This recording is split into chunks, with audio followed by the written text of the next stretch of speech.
Alors, je vous salue, bonsoir et bonjour à tous ceux qui regardent cette vidéo.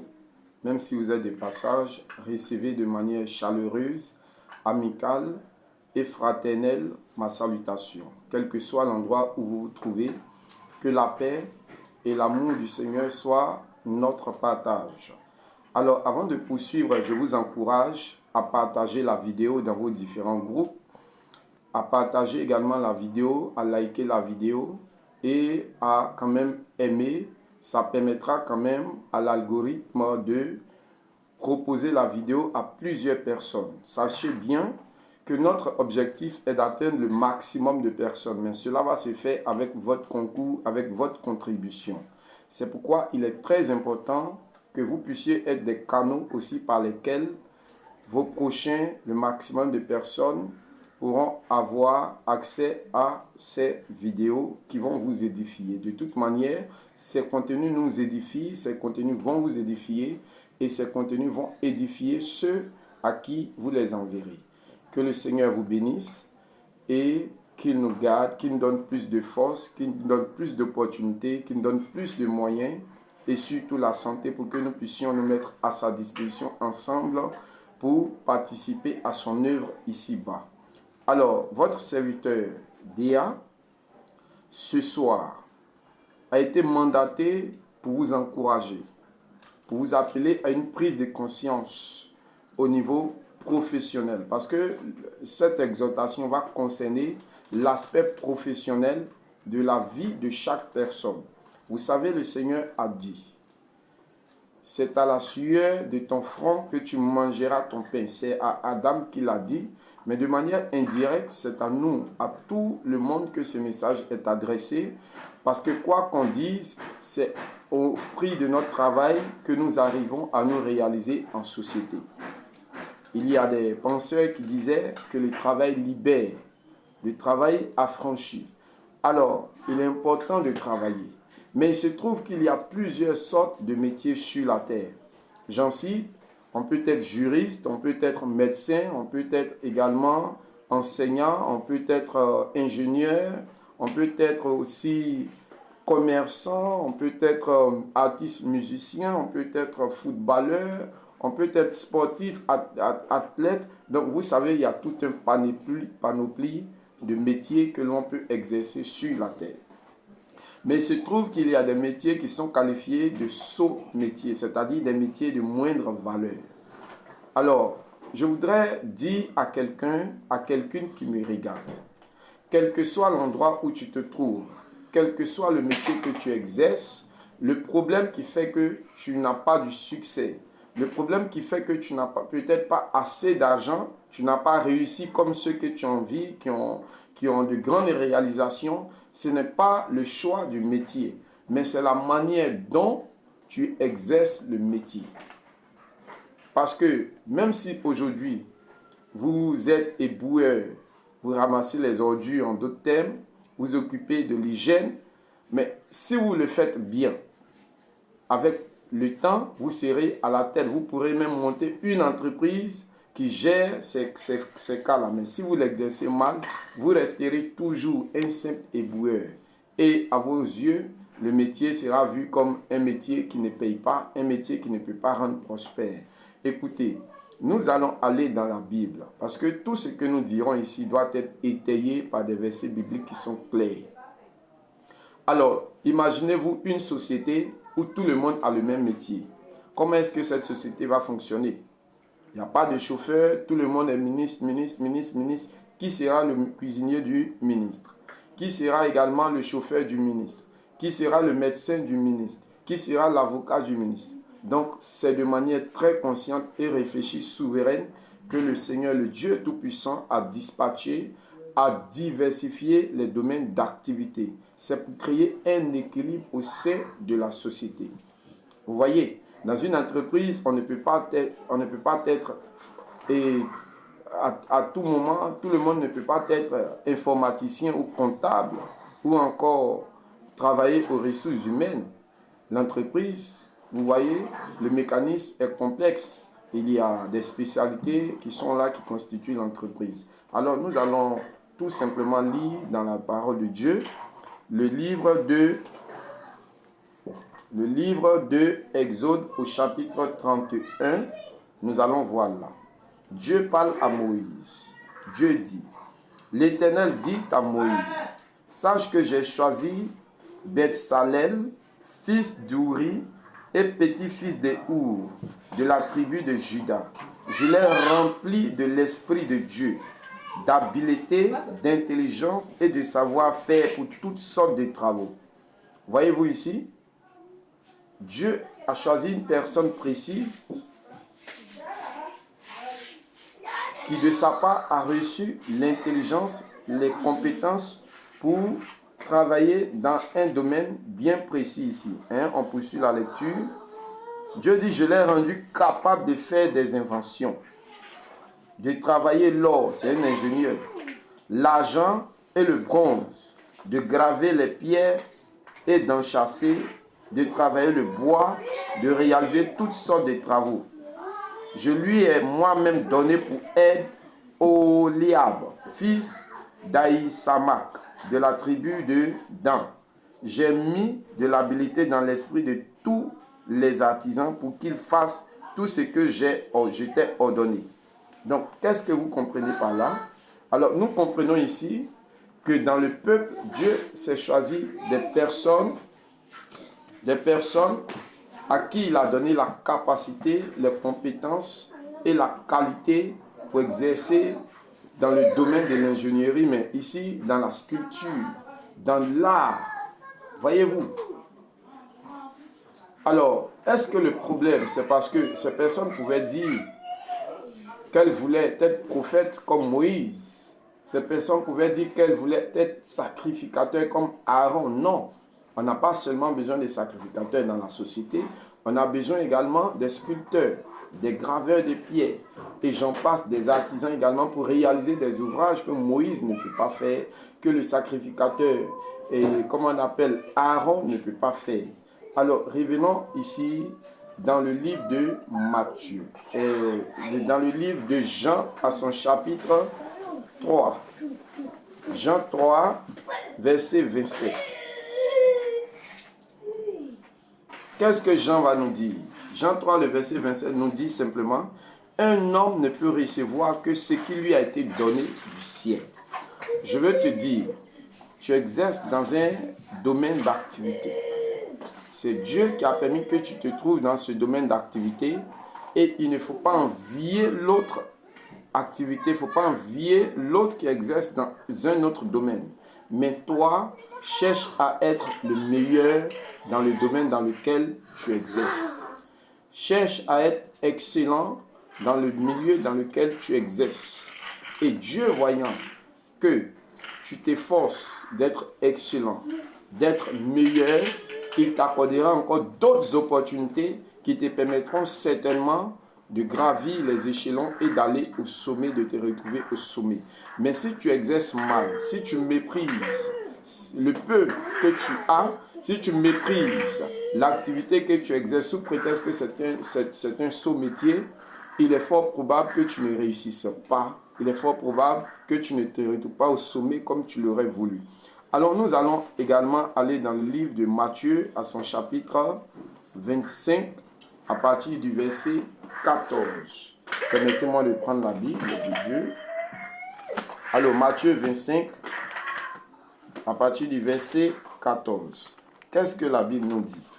Ici, c'est une parabole de Jésus-Christ de Nazareth. Alors, qu'est-ce que la parabole nous dit? À partir du verset 14. Le verset 14 nous dit ceci.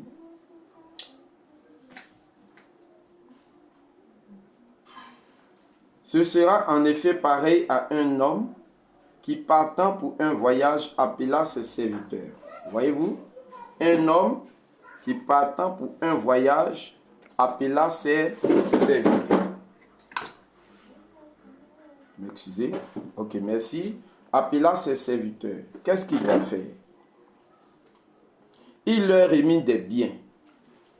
Sache que le travail que tu as, le métier que tu as, c'est Dieu qui te l'a confié c'est Dieu qui te l'a donné. Oui, peut-être que tu le juges insuffisant, tu le juges pas trop valorisant, mais sache que c'est Dieu qui te l'a donné et il sait pourquoi il t'a permis d'être là où tu es actuellement. Tu envies peut-être le métier de l'autre, mais je suis en train de te dire que ce que tu as est ce que Dieu a bien voulu que tu aies en ce moment précis. Voilà. On dit, il donna 5 sacs d'argent à l'un, 2 à l'autre, et au troisième, à chacun selon sa capacité. Puis il partit, vous voyez un peu, à l'un, 2 et à l'autre. Et à un troisième. Donc, il y a 3 personnes ici qui ont reçu des talents. 3 personnes ici qui ont reçu ce qu'on pourrait appeler aujourd'hui des métiers ou des domaines d'activité. Dieu a diversifié, il n'a pas donné les mêmes pièces, il n'a pas donné les mêmes mines ou les mêmes talents aux personnes. Il a diversifié. C'est comme ça qu'en classe, on verra quelqu'un qui est surdoué pendant que l'autre est moyen. On verra aussi quelqu'un qui n'arrive pas véritablement à se retrouver là. Mais ça veut dire tout simplement que ce pourquoi Dieu l'a créé se trouve ailleurs et non là où il est. C'est pourquoi il ne faut pas toujours forcer les choses. Quand tu es dans un milieu, que tu donnes le meilleur de toi-même, que tu recherches l'excellence, tu t'efforces et que ça ne marche pas, quelles que soient tes tentatives, il faut comprendre que Dieu ne t'a pas appelé à être là. Quand tu seras à l'endroit où Dieu t'a appelé à être, tu verras que quand tu donneras le meilleur de toi-même, les choses vont bouger et tu seras également vu de tous. Tout le monde reconnaîtra tes compétences et te valorisera à ta juste valeur parce que c'est là que Dieu veut que tu sois. Mais si tu occupes une place, tu exerces un métier où Dieu ne veut pas que tu y sois, tu peux y rester longtemps, mais tu n'auras pas véritablement la paix, le succès comme tu l'aurais voulu. Alors nous allons aller ici.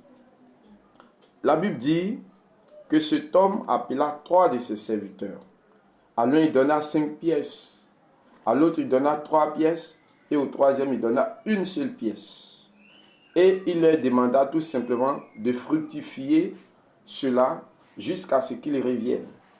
Voyez-vous, jusqu'à ce qu'ils reviennent. Donc, le maître est parti pour un voyage lointain.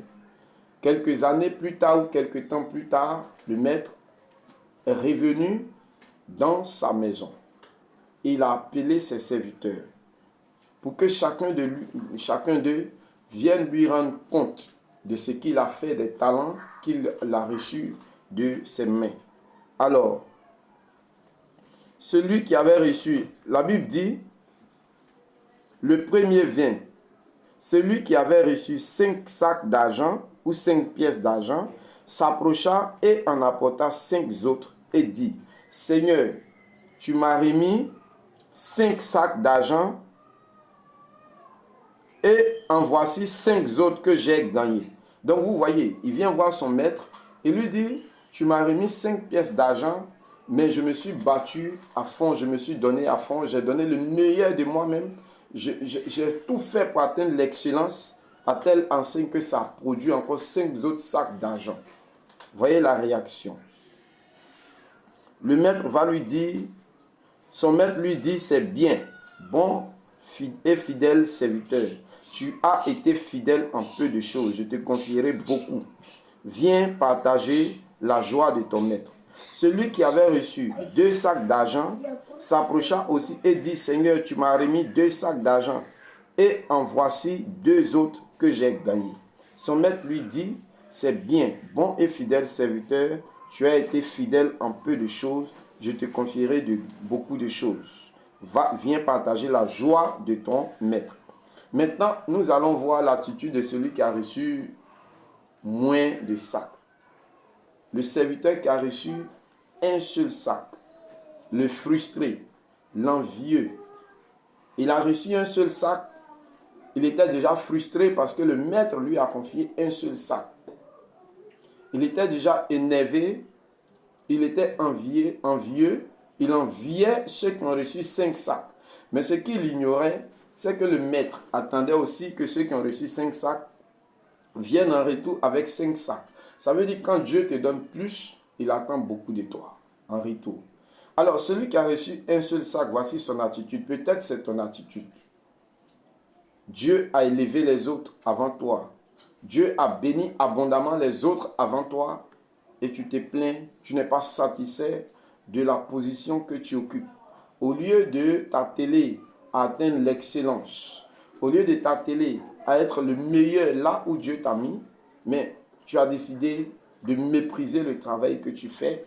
Tu as décidé de ne pas être le meilleur, mais d'être médiocre. Tu as décidé de ne pas te battre parce que pour toi, ça ne peut pas te conduire quelque part, ça ne peut pas te rendre riche. Pour toi, ça ne peut pas t'aider à être quelqu'un de valeureux, quelqu'un d'envié dans la société. Et tu l'exerces mal, certainement tu es dans la souffrance, certainement tu n'es pas satisfait, tu attends que Dieu te donne une grande bénédiction, mais Dieu ne fonctionne pas comme ça. Nous allons voir ce qui va arriver à cette troisième personne. La Bible dit,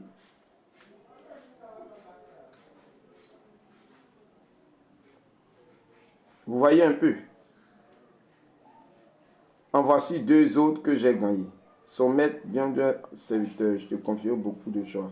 Celui qui n'avait reçu qu'un sac d'argent s'approcha ensuite et dit, Seigneur, je savais que tu es un homme dur. Tu moissonnes où tu n'as pas semé et tu récoltes où tu n'as pas planté. J'ai eu peur et je suis allé à cacher ton sac d'argent dans la terre. Le voici, prends-le. Il est à toi. Son maître lui répondit, serviteur mauvais et paresseux. Tu savais que je moissonne où je n'ai pas semé et que je récolte où je n'ai pas planté. Il te fallait donc remettre mon argent au banquier et à mon retour, j'aurais retiré ce qui est à moi avec un intérêt. Vous voyez ici, Dieu t'a donné un petit emploi. Il t'a donné un emploi ou un métier qui n'est pas vu, qui n'est pas envié de tous. Mais ce que tu oublies, c'est que si tu recherches l'excellence, si tu recherches à être le meilleur, ton maître Dieu sera tellement content de ton rendement de toi qu'il te confiera encore de grandes choses, qu'il te permettra d'accéder à d'autres dimensions professionnelles, qu'il ouvrira encore de nouvelles portes, des portes plus grandes que celles qu'il t'a données. Pourquoi? Parce que Dieu a un principe. À celui qui en a, on donne plus. Parce que celui qui en a est celui qui a fait ses preuves. Celui qui a prouvé à Dieu, qui a montré à Dieu qu'il est capable de gérer ce que Dieu lui donne. Mais celui qui reçoit le peu, qui refuse de donner le meilleur de lui-même, de fructifier ce qu'il a, Dieu estime que ce n'est pas un bon serviteur. Par conséquent, il ne juge pas utile de lui donner davantage. Parce que c'est un paresseux, selon Dieu ici, c'est un mauvais serviteur. À travers cette exhortation, je veux t'encourager. Tu peux aujourd'hui être un ramasseur d'ordures. Mais si tu persévères, tu mets le sérieux, avec le temps, tu seras encore plus grand. D'une simple brouette que tu utilises, tu pourras utiliser des chariots et avec du temps, des camions à benne et des camions encore plus sérieux. Et tu pourras encore atteindre une autre dimension dans l'activité que tu existes. Tu es peut-être menuisier, mais il faut t'atteler à bien faire le travail. Il faut t'atteler à te donner les moyens d'être parmi les meilleurs. Tu verras que si tu prends le métier au sérieux, tu ne resteras pas seulement à l'étape d'un amateur, mais tu seras un professionnel et tu auras encore de grands contrats. Mais si tu restes là à ne rien faire de bon, tu resteras ainsi jusqu'à la fin de tes temps. Quel que soit le milieu où tu exerces, à travers ce message, il faut donner le meilleur de toi-même. Il y a des gens qu'on a connus qui n'étaient pas meilleurs lorsqu'ils commençaient, mais aujourd'hui qui sont au sommet parce qu'ils ont cru en leur projet, parce qu'ils ont cru en leur métier. Ils n'ont pas écouté ceux qui, à côté, leur disaient « Écoute, ce que tu fais n'est pas bon. Il faut exercer tel métier comme l'autre. » Non, Dieu ne nous a pas appelés à faire comme les autres. Il nous a appelés à faire ce qu'il nous a donné de faire. Mais nous devons bien faire ce que nous faisons. Aujourd'hui, les grandes marques de véhicules que nous voyons, certains n'ont pas commencé dans la perfection avec les ingénieurs performants. Ils ont commencé avec les moyens rudimentaires, avec les moyens élémentaires. Mais Dieu, voyant leur détermination arriver jusqu'au bout, atteindre la perfection au fil des années, leur a donné d'atteindre la perfection aujourd'hui. C'est comme ça que les choses fonctionnent. Donne le meilleur de toi-même, n'envie pas l'autre, mais sois celui qu'on envie par ton travail, par la recherche de l'excellence et par ton engagement dans ce que tu fais. Alors, je voudrais te remercier. Je crois bien que cette exhortation t'a aidé à comprendre. Si tu es photographe, tu es cadreur, sois le meilleur. Oui. Tu es commerçant, cherche à être un meilleur, parmi les meilleurs. Donne-toi du temps et les moyens d'être parmi les meilleurs.